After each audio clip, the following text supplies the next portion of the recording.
Alors, on va maintenant parler du volet politique. Et je m'adresse à Madame Saïdi, qui était sénatrice, et à Monsieur Sharfawi, parce que vous évoquez beaucoup de dates, beaucoup de traités.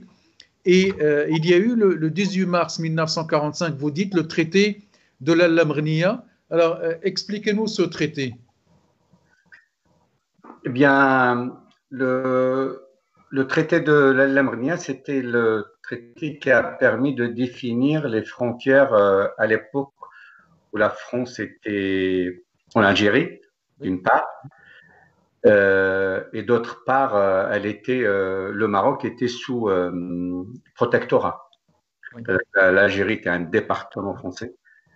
Et c'est à ce moment-là, dans les accords de 45, que la frontière a été délimitée, sauf pour la partie dite du Sahara, qui était considérée un no-man's land. Voilà, comme inhabitable. Voilà, un no-man's land qui n'avait pas besoin d'être délimité. Et il fallait attendre les découvertes des gisements de pétrole et de gaz pour que la France commence à définir des frontières.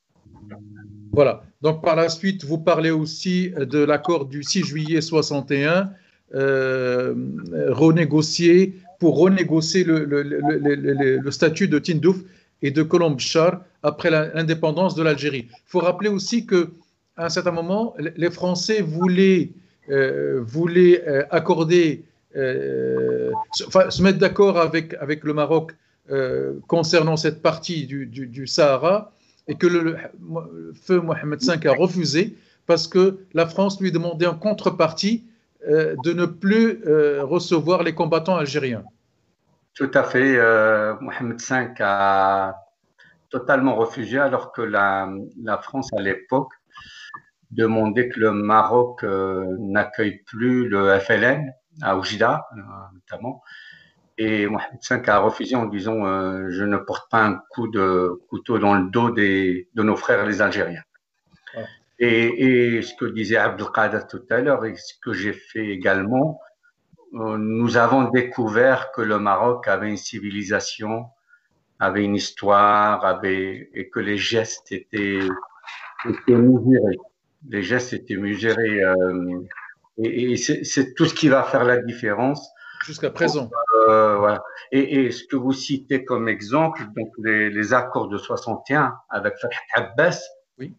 Donc c'est un accord entre le bureau politique du FLN à l'époque et le Maroc qui était indépendant en 61, et dans cet accord signé par Fath Abbas s'engageait à renégocier le statut de Tindouf après l'indépendance. Et de Kolomb-Char. Et qu'est-ce qui se passe? C'est qu'au moment de l'indépendance, juste avant, le bureau politique se met d'accord pour mettre de côté Fath Abbas, et Ben Bella prend le lead du FLN. Et au moment où le Maroc demande ça devient un État, soit après 5 juillet 62, le FLN dit bien, moi, j'ai rien signé avec vous, vous allez voir Fath Abbas qui a signé.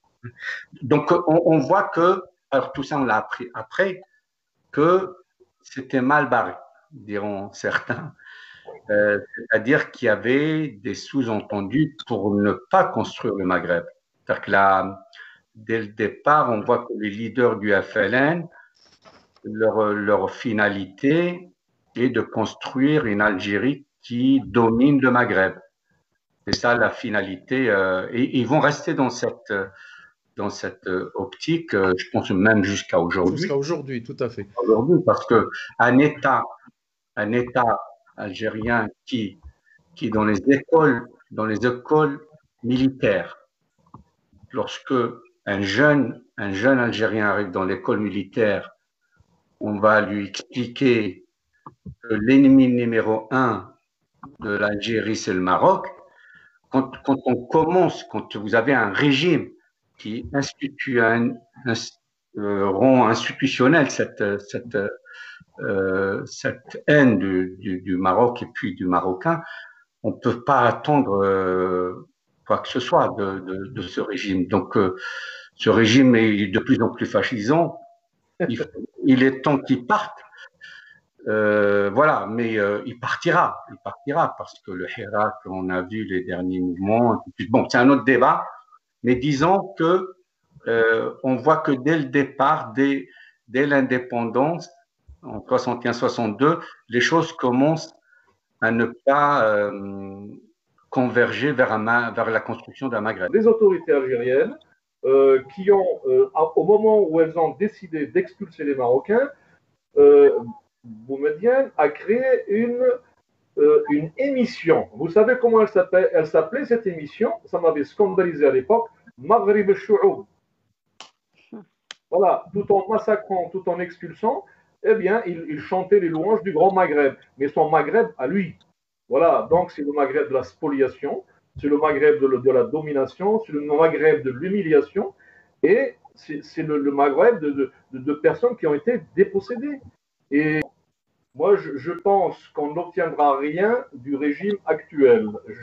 J'ai une espérance, comme celle des séfarades ou des musulmans d'Andalousie, c'est qu'un jour, ce pays, ce beau pays,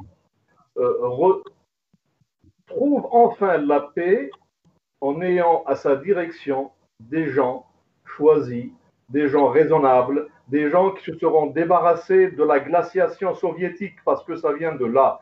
Ce sont des enfants nourris au biberon de la guerre froide. Et ils sont restés, ils ont hiberné.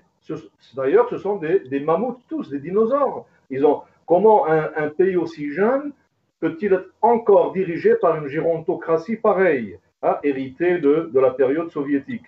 Et c'est lorsque ce régime tombera, et je placerai aussi ma confiance dans le Maroc, dans ce Maroc profond, équilibré, juste, pour mener un jour avec des autorités algériennes, des autorités respectables, une négociation afin de trouver un terrain d'entente et indemniser ces Marocains.